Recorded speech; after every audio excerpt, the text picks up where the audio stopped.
लागलं उड्या मारायला त्या होडीमध्ये डोलायला लागली होडी पाणी जायला लागलं. नावाल्याने सांगितलं मी म्हटलं होतो या माकडाला मी घेणार नाही म्हणून. हात पाय बांधले तरी ते माकड शांत बसलं नाही. तसं मनाला किती बांधण्याचा प्रयत्न करा मन शांत बसत नाही. म्हणून कबीर महाराज या मनाला सांगतात मना रे मना मूर्ख कबतक जग में जीवन व्यर्थ गवाएगा. रे मन मूर्ख कबतक जग में जीवन व्यर्थ गवाएगा. रे मन मूर्ख कबतक जग में जीवन व्यर्थ गवाएगा.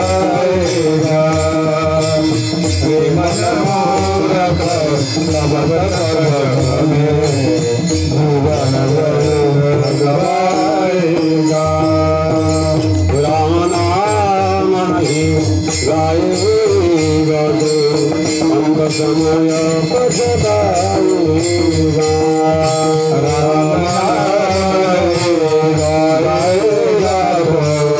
अंत समय पछताएगा.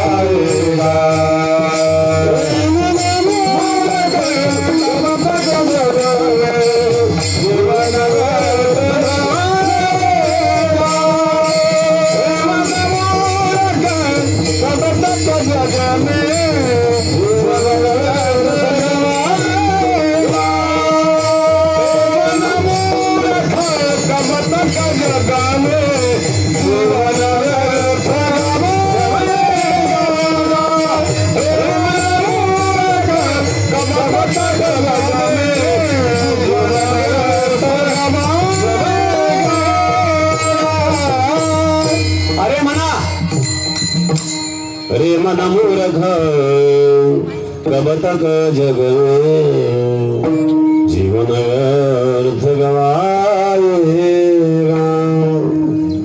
अरे मना का व्यर्थ निरर्थक चिंतन करतोयस. का सगळं स्वभाव म्हणला मनाचा स्वभाव. अर्जुन म्हणतो चंचलम हि मन प्रमाथि वृद्धं तस्याहं निग्रहं नेवायर संस्कृतम. प्रभू हे मन फार चंचल आहेत, प्रमाथी आहेत, बलवान आहेत. किती स्थिर करण्याचा प्रयत्न केला तरी होत नाही. काय करावं या मनाबद्दल. मनाचा स्वभाव निरर्थक चिंतन करणे. एक भिकारी होता, भिक्षा मागून आणायचा. उरलेलं पीठ माठात बाहेरचा भला मोठा माठ वर टाकून त्याला झोपली. पडल्या पडल्या विचार करतो जर दुष्काळ पडला या पिठाचे फार पैसे होतील. मोडक्या बाजीवर तुटक्या दोरीवर फाटक्या गोधडीवर पडल्या पडल्या त्या माठाला पाहून फार पैसे होतील. किती पैसे होतील. एखादी शेळी येणार त्या पैशामध्ये विचारत होता मनाशी. एक शेळी घेऊन टाकू. 5-6 वर्षामध्ये 20-25 शेळ्या होत्या. शेळ्या विकून टाकायची. शेळीचे जात फार विचार कुठे तोंड घालते ठेवायचेच नाही. 2 जर्सी गाई घेऊ 20-20 लिटर दुधाच्या 40 लिटर दूध होईल. 25 रुपये भाव मिळाले तर 1000 रुपये झाले ना. 500 रुपये खर्चात जाऊ द्या. 500 राहतील. महिने झाले 15,000 रुपये. 15,000 रुपये दुधाची मिळालं लग्न करायला काय हरकत आहे. कोणी मुलगी दिली ना आपल्याला. मनाशी विचार करतो. मग पत्नी येईल, मुलं बाळ होतील. मी गाईचं दूध काढीत असेल तेव्हा पोरग पळत पळतील. पोरग म्हणजे पप्पा पप्पा मम्मीने बोलावलं. मी मेन्सल बोलावलं समजत नाही काम करतोय का. तर पत्नी बाहेर येईल. आमच्या दोघांचे भांडणं होतील. मला असा राग येईल. तिला अशी लात मारील. अशी लात मारली मडक्याला सारं पीठच पीठ आलं. बघा या मनाचा स्वभाव. म्हणून महाराज सांगतात कबीर महाराज रे मना मूर्ख कबतक जग में जीवन व्यर्थ गवाएगा. अरे मना कुठपर्यंत व्यर्थ चिंतन करतो. आणि मग अशा प्रकारे स्वभाव असणार हे मन. मग जगाला उपदेश करून काय करावं आणि जगाला उपदेश करून उपयोग होतो का. उपदेश ज्याला तुम्ही करता त्याची काय मानसिकता ही महत्वाची. एक मनुष्य मुंबईला सर्व्हिसला होता. दिवाळीच्या सुट्ट्यात घरी जायचं. 4-5 दिवसात सुट्ट्या होत्या. रिझर्वेशन केलेलं होतं. बसद्वारे स्टेशनला जायचं होतं रेल्वे स्टेशनला. बस गेली निघून, डोक्याला हात लावून बसला, गर्दी फार, वेळेवर जर आपण स्टेशनला पोहोचलो नाही, गाडी निघून जाईल, रिझर्वेशन फेल जाईल, पुन्हा रिझर्वेशन मिळणार नाही, चिंतन करीत बसला तर काय करावं. तेवढ्यात एक मनुष्य आला, म्हणजे अहो म्हणजे भगवान कृष्ण परमात्मा अर्जुनाला गीतेत काय सांगतात तुम्हाला सांगू का. तो म्हणला भगवान अर्जुना काय सांगतात ते नको सांगू, मला गाडी केव्हा मिळेल ते सांग. त्याची मानसिकता आहे का ऐकण्याची. ऐकणाराची मानसिकता नसताना जर तुम्ही तत्वज्ञान सांगत असाल तर त्या तत्वज्ञानाचा उपयोग काय. सुगरण होती, सुगरण सुंदर घरटा बनवते, सुंदर घरटा बनवला. त्या सुगरणीनं अचानक मुसळधार पाऊस सुरू झाला, गारपीट सुरू झाली. ते माकड जे होतं ना, माकड ते फार झोपलं पावसाने, थंडी वाजायला लागली, कुळकुळ कुळकुळ करायला लागलं. ती सुगरण बाई आली, पाऊस उघडला, अरे माकडा भगवंतीतला हातपाय दिले, 8 महिने कोरडे गेले, जर तू एखादं झोपडी बनवली असती तर मजेत राहिला असता. मग मी छोटंसं घरटं बनवलं, मी सुरक्षित आहे. आता सुगरणीने सल्ला दिला, वाईट दिला का हो, पण माकडाला राग, तिथं घेतला खोपा आणि तुकडे तुकडे करून दिले फेकून. तुम्ही पावसात नाही पावसात. तसं काही वेळेला काहींना उपदेश रुचत नसतो बरं का. क्रोध विश्वासी त्यासी क्रोध करायचा,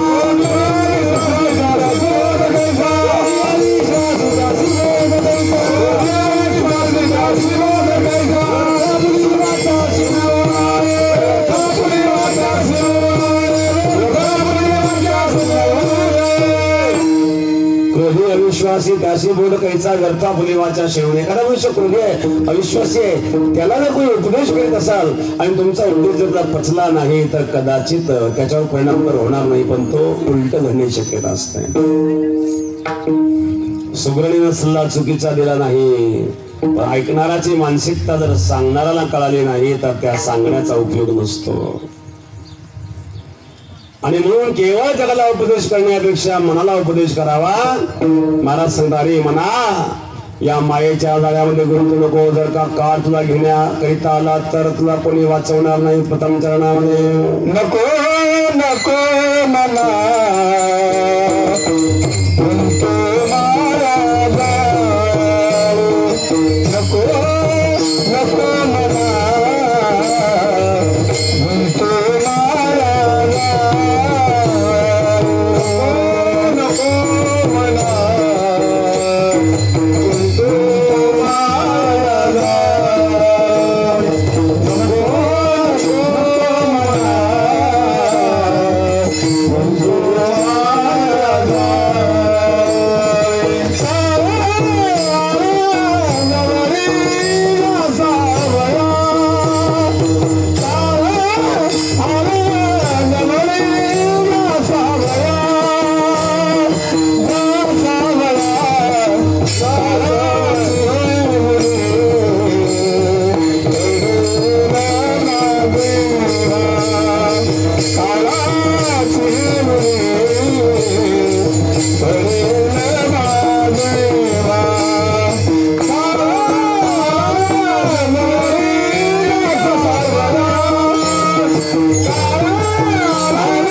अरे मना नको रे मना, नको मना, नको नको मना. मला सांगतात अरे मना नको. स्वभाव पोरकटपणा असते मनामध्ये. एखादा मनुष्य पोरकटपणा करतो. पोरग अरे तिकडे जाऊ नको रे बाबा, नको रे मना. कशाला जातो तिकडे? मायेच्या जाळ्यात गुंततोस. माया, मा म्हणजे नाही, या म्हणजे नसूनही जी जाणवते ती माया आहे. जिचं अस्तित्वच नाही पण भासते. तुम्ही मला अस्तित्व नसताना वस्तू दिसते का? हो. दोरीवर सर्पाचा वाद झाला. सर्पाचं अस्तित्व नाहीये. अस्तित्व नसताना सर्प भासतो. शुक्ती रजत शिंपल्यावर चांदीचा बाजाला, नसताना चांदी भासते. स्थाणू पुरुष, एखादं झाडाचा खोड उभा आहे, तिथं पुरुष नसताना पुरुष दिसतो. हे कशामुळे वाचतं? भ्रमामुळं. दोरीवर सर्प का बसला? मंदांधकारामुळं. हे दोरी आहे कळालं नाही. दोरीचं जर यथार्थ ज्ञान झालं तर सर्प भासणार नाही. पण अंधकार आहे, मंदांधकार आहे. पूर्ण अंधार नाही, पूर्ण प्रकाश नाही. पूर्ण अंधार असला काहीच दिसत नसतं. पूर्ण प्रकाश असला तर दोरी स्पष्ट दिसली असती. मंदांधकारामध्ये आणि ते दोरी पडलेली पाहिली, पण ही दोरी आहे असं ज्ञान त्याला झालं नाही. मग कुठेतरी सर्प पाहिलेला होता. त्या सर्पाचे संस्कार मनामध्ये होते आणि त्यामुळे त्या दोरीवर सर्प बसला. सर्पाप्रमाणे लंब गोलाकार ती दोरी होती आणि म्हणून दोरीकडे पाहिलं तर सर्पाचा भाग झाला. कशामुळे? तर अज्ञानामुळे. पण अधिष्ठान दोरी आहे. अधिष्ठानावर अध्यस्त भासत असतं. सर्प आहे अध्यस्त, अधिष्ठान आहे दोरी. तसं परमात्मा अधिष्ठान आणि त्याच्यावर अध्यस्त आहे माया.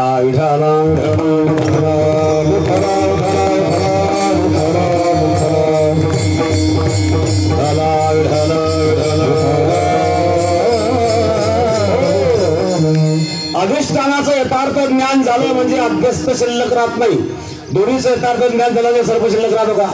सर्प मारायची गरज नाही. सर्प खूप पळून जात नाही. दोन्हीचं ज्ञान झालं तत्क्षणी सर्प संपला. कारण सर्प नव्हताच तिथं. तीनही काळामध्ये दोरीवर सर्प नव्हता. मग मध्यंतरीच्या काळामध्ये जो भासला त्याला कारण अज्ञान आहे. अज्ञानामुळे दोरीवर सर्प भासला. तसं अज्ञानामुळे त्या ईश्वराच्या अधिष्ठानावर माया ही अध्यस्त रूपाने भासते आणि म्हणून ती सत्य नाही आहे. म्हणून जगतही सत्य मानलं नाही. विचारा अंती जगत सत्य आहे असं सिद्ध होत नाही बरं का. एका माणसाने विचारलं महाराज हे कसं काय शक्य आहे? जगत सत्य नाही. मी एक छोटंसं उदाहरण सांगेल लक्ष देण्याकरता. एक मनुष्य बाजारामध्ये चारा विकायला गेला. पूर्वीचा काळ, 30-40 वर्षापूर्वीचा विषय. ज्वारीचा चारा बैलगाडीमध्ये भरला, गेला बाजारात. आलं काय भाव दिला? तुम्हाला किती घ्यायचा? पूर्ण गाडी घेऊन टाकतो भाई, ठोक सांगून द्या. म्हणाले 300 रुपये. त्या काळच्या भावानुसार सांगितलं त्यांनी. आता तर 3000 रुपये शेकडे येईना. यावर्षी फार महाग आहे चारा. 300 रुपये गाडी. पूर्ण गाडीचा चारा त्यांनी देऊन टाकला. हा म्हणला लिहून द्या कागदावर. कागदावर लिहिण्यासारखं काय, तुम्ही 300 रुपये त्यांचा चारा घेऊन जा ना. ते सांगितलं नाही. 100 बार बकणार 1 बार लिखना बरोबर होत आहे. 2 शब्द लिहिल्यानंतर मग काही बिघडलं तुम्हाला? तर मला काही बिघडत नाही. लिहा. त्यांनी चाऱ्याची गाडी 300 रुपये. कराशी हा म्हणा लावाशी होता अंगठे वादर एक वाला अंगठा गळ्याचे लागल गाडी. तो शेतकरी म्हटला हो मी तुम्हाला चारा विकला, गाडी नाही विकली. पूर्ण कागदावर काय लिहिलंय? चाऱ्याची गाडी 300 रुपये. मी गाडीचं घेतलं म्हणे. तुझ्या समोर घेऊन घेतलं तू. तुला लढायला मला तर फसवल्या म्हणतो. मी काय गाडी नाही विकली, मी चारा शिकला. लागला राहायला. आजूबाजू लोक गोळा झाले. लोक म्हणले का हा भोळा माणूस तुम्हाला का फसवलं? तसं नाही. या कागदावर पावर काय लिहिलंय? चाऱ्याची गाडी. मी घेतली ना चाऱ्याची गाडी. त्याच्यामध्ये एक सत्संग होता इकडे. कागदावर काय लिहिलंय? तुम्ही चाऱ्याची गाडी. याच्यात बैल लिहिले का? नाही. का म्हणे बैल? याच्यात जो लिहिलंय का? नाही. का जो? याच्यात चाकं लिहिलंय का? म्हटलं नाही. काल चाकं. याच्यात आक लिहिलंय का? म्हणजे नाही का एका एका पार्टाचं नाव घेतलं उचलतो सारा.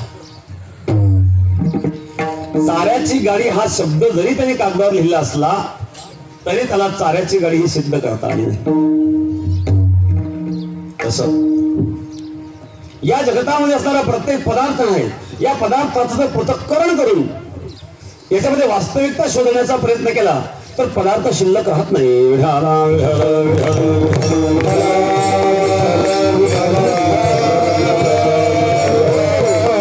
उदाहरणार्थ दोन कसा काय पदार्थ शिल्लक राहत नाही.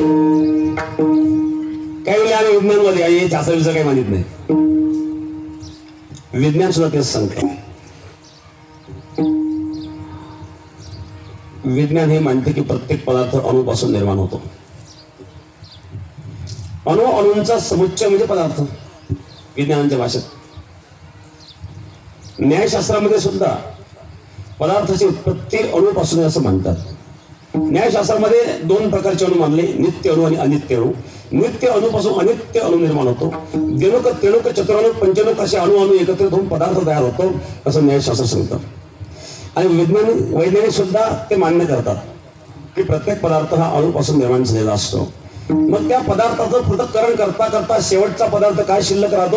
अणू शिल्लक राहतो. मग अणूचा जर आणखी विचार केला तर अणूमध्ये 3 घटक आढळतात: proton, electron, neutron. Proton plus power, electron is equal to power, neutron minus power. वैज्ञानिकांनी अणूमध्ये 3 घटक मानले. प्रोटॉन प्लस पॉवर म्हणजे उत्पत्ती, Brahma. Electron is equal to power, balance, Vishnu. आणि मायनस पॉवर म्हणजे शिव. न्यूट्रॉन म्हणजे minus power.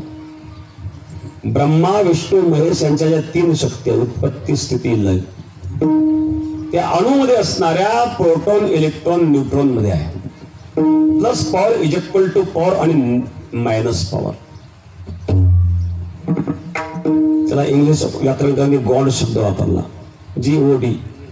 G plus power generator, O is equal to power operator, D minus power destroy. उत्पत्ती, स्थिती, लय, गॉड. गॉडला उलट करा बरं, काय होतं? डॉग. म्हणून तर कुठेही अभिषेक करत होतो. काही रस्त्याला देव असतात ना, त्याचा अभिषेक करतो. गॉडच्या उलट काय होतं? डॉग. कारण डॉग हा कधी देवाला मानितच नाही. इथं उत्पत्ती, स्थिती, लय या 3 गोष्टी अणूमध्ये सापडल्या आणि त्या परमात्म्याच्या आहेत. म्हणजे अणूमध्ये कोण आहे? परमात्मा आहे. मग पदार्थ कोण शिल्लक राहिला? पदार्थ तेव्हा संपला अणुपासून पदार्थ निर्माण झाला. पृथक्करण केल्यानंतर फक्त अणू शिल्लक राहतो. या अणूमध्ये सुद्धा उत्पत्ती, स्थितीला 3 घटक शिल्लक राहिले आणि ते 3 घटक म्हणजे परमात्मा आहे. मग अणुरणीयान होतो महियान. तो परमात्मा कसा आहे? अणुरणीया ठोकणा तुका आकाशाय वडा. अणुरेणूपेक्षा सूक्ष्म आहे. याचा अर्थ जगत सत्य नाही, सत्य आहे तो परमात्माच आहे असं विज्ञान सुद्धा सिद्ध करतं.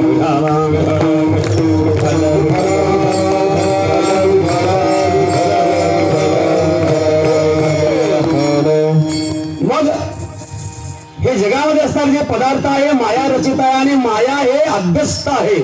अध्यस्त म्हणजे भासमान आहे.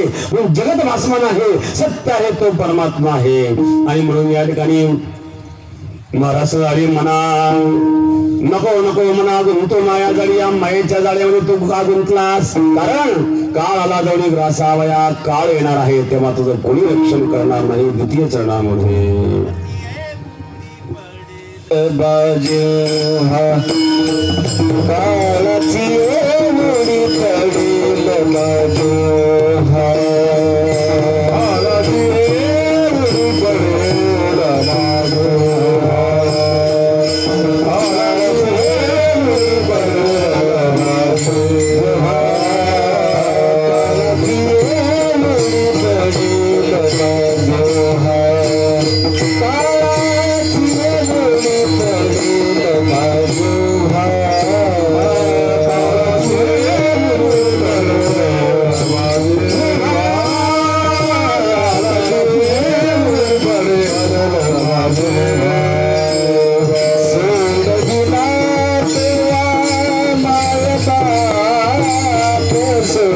येईन तेव्हा माय बाप काळाची मुडी पडून बाजूला काळाची मुडी पडून बाजूला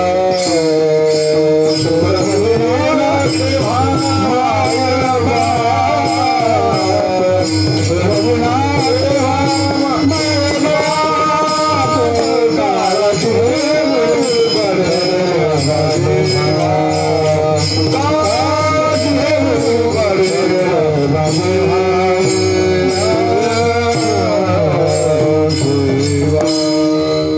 काळाची एवढी प्रेरवा जेव्हा सोडविना तेव्हा मायबाप काळ म्हणजे मृत्यू. मृत्यू हाच कोणाला चुकत नाही. पैशाला चुकेल का? 1 कोटी रुपये घेऊन मागं जा, वशिलेबाजी चालत नाही. या पैशाला किंमतच नाही. एका रात्रीत मोदींनी झिरो करून टाकली. काळाचा काय किंमत घ्यायची? आणि किती पैसा आला रावणाईत काय का? कोटी घरे जेथे कासे आणि तांब्याची शुद्ध कांचनाची 7 कोटी 7 कोटी सोन्याची घर होती. रावणाच्या बंगल्याचं आजच्या मार्केटच्या हिशोबाने व्हॅल्युएशन काढलं तर एका बंगल्याचं सगळी प्रॉपर्टी विकली तरी रावणाचं बाथरूम व्हायचं नाही. रावणाच्या बाथरूम इतकी सुद्धा आपली प्रॉपर्टी नाही. आणि आपल्याला कशाचा धनाचा अहंकार आहे महाराज. समजेत शंभूचे तपन्न पुरे लक्ष्मीचे थोर पण नसले इथे प्राकृत इंद्री केवी लाव. शंभूचा तप पूर्ण नाही, लक्ष्मीचा मोठेपणा चालला नाही. आपण काय करणार येत? धनाचा अहंकार चालत नाही, ज्ञानाचा अहंकार चालत नाही महाराज. त्या परमात्म्याच्या चालत काळ आहे, मृत्यू आहे, हा येत असतो. यथार्थ ज्ञान झाल्यानंतर काळाचं भय राहत नाही. अज्ञानामुळे मनुष्याला भय वाटतं. कारण जे नाही माझं त्याला माझं म्हणतो हे दुःखाचं कारण ठरतं. म्हणतो का म्हणतो देह माझा आहे, हे दुःखाला कारण आहे.